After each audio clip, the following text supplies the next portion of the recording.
Saudara, bagaimana upaya menyelamatkan masyarakat dari teror, ancaman hingga pemerasan pinjol ilegal? Kita akan bahas bersama dengan pakar tindak pidana pencucian uang dari Universitas Pakuan, Yenti Ganarsi. Selamat malam, Bu Yenti. Ada juga Selamat malam. pengurus harian Yayasan Lembaga Konsumen Indonesia, Pak Sudaryatmo. Selamat malam, Pak Sudaryatmo. Ya, malam. Kita juga sapa melalui sambungan telepon ada Kabak Penum Mabes Polri, Kombes Pol Ahmad Ramadan. Selamat malam, Pak Ramadan. Selamat malam. Saya ke Pak Ramadan dulu. Pak Ramadan, perkembangan terbaru soal kasus pinjol seperti apa? Kami sampaikan bahwa kemarin hari Jumat terakhir rilis, kita melakukan penangkapan lagi terhadap 45 tersangka ya. Di mana di 45 tersangka itu terdiri dari penanganan yang ditangani oleh Bareskrim dalam hal ini Direktorat Tindak Pidana Eksus, kemudian Polda Metro Jaya, kemudian juga Polda Jawa Barat, Polda Jawa Tengah, Polda Jawa Timur, dan Polda Kalimantan Barat.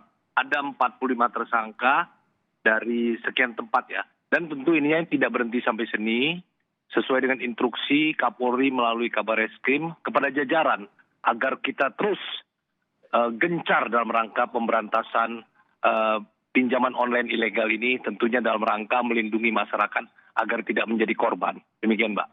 Seberapa masif kalau kita bicara soal pinjol ilegal ini, Pak Ramadan? Ada berapa ratus kira-kira pinjol ilegal yang memang jadi target pihak kepolisian?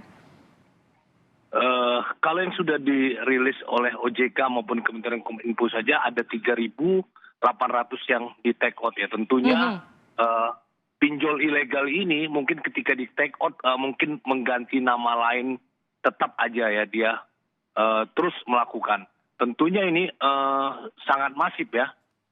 Makanya kita akan imbanginya juga dengan pemberantasan yang masif di seluruh Indonesia. Nah, kalau kita lihat dari banyaknya laporan dan penanganan yang dilakukan oleh jajaran, yang terbanyak memang di wilayah Polda Metro Jaya atau di Jabotabek ya. Dari Jakarta dan sekitarnya, termasuk Tangerang, Cengkareng, Depok. Nah, kemudian yang kedua di Jawa Tengah dan Jawa Barat. Kalau beberapa daerah yang lain, ya mungkin bisa dia, tetapi kantor pusat atau kantornya atau operasionalnya ada di daerah Jakarta. Demikian, Mbak. Oke, saya ke Mbak Yenti. Mbak Yenti, kalau tadi sempat disinggung Pak Ramadan juga, ini periode 2018 sampai 2021 ada 3.515 pinjol ilegal yang sudah ditutup, yang jadi pertanyaan kenapa bisa semasif itu dan kenapa nggak bisa berhenti pinjol ilegal ini di Indonesia, Mbak Yenti?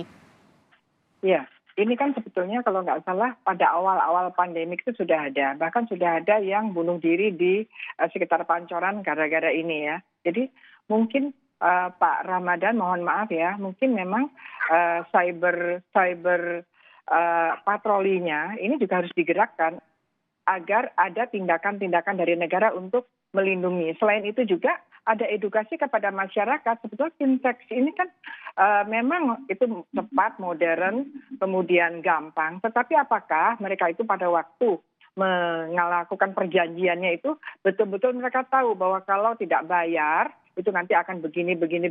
Dan kemudian ini bunganya juga relatif lebih tinggi, tenornya lebih sempit, ya lebih singkat.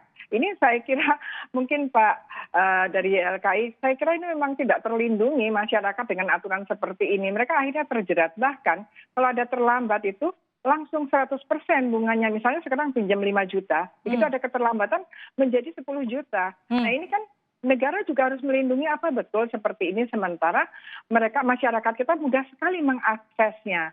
Nah, hal-hal seperti ini yang harusnya ditinjau dari awal juga, selain cyberpatroli tadi.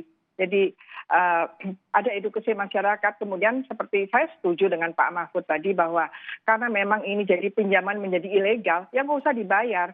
Jadi hutang piutang itu kalau kausanya tidak halal tidak harus kok bayar. Misalnya hutang judi nggak ada yang harus bayar. Itu tidak apa-apa. Ini harus disampaikan kepada masyarakat yang sudah terlanjur berhubungan dengan pinjol-pinjol fintech ini. Dan saya kira fintech ini juga dari YLKI, saya kira kok berat sekali ya Pak ya, dan membahayakan masyarakat gitu, karena terlalu tinggi bunganya, tenornya sempit, kemudian ada denda yang 100% itu apa mereka pikirkan apa tidak ini masyarakat yang terjerat itu. Begitu, Mbak. Oke, berat, membahayakan masyarakat, tenornya sempit, dan juga tadi catatannya kalau kita lihat bagaimana kemudian negara juga harusnya hadir untuk melindungi masyarakat. Apalagi sekarang pemerintah sudah bilang, ini ilegal, nggak usah dibayar. Tapi kalau nggak dibayar, gimana perlindungannya pemerintah terhadap masyarakat yang nggak bayar ini? Dari YLKI seperti apa, Pak? Ya, terima kasih. Jadi memang berdasarkan data pengaduan YLKI itu fenomena maraknya aduan pinjol itu sebenarnya sudah ada 3 tahun yang lalu. Dan terakhir di 2010 itu pinjol itu menduduki urutan kedua pengaduan yang paling banyak diadukan setelah perdagangan online e-commerce, pinjol itu persentasenya sekitar 15%. Jadi setiap 100 aduan konsumen yang masuk ke YLKI itu terkait dengan pinjaman online. Kemudian masalah yang diadukan benar seperti dikatakan Pak Ramadan tadi itu soal penagihan. Dan dari catatan YLKI yang mengadu itu tidak hanya pinjol ilegal. Pinjol legal pun juga ada pengaduannya. Memang persentasenya itu lebih banyak pinjol ilegal. Kemudian yang kedua adalah terkait dengan ini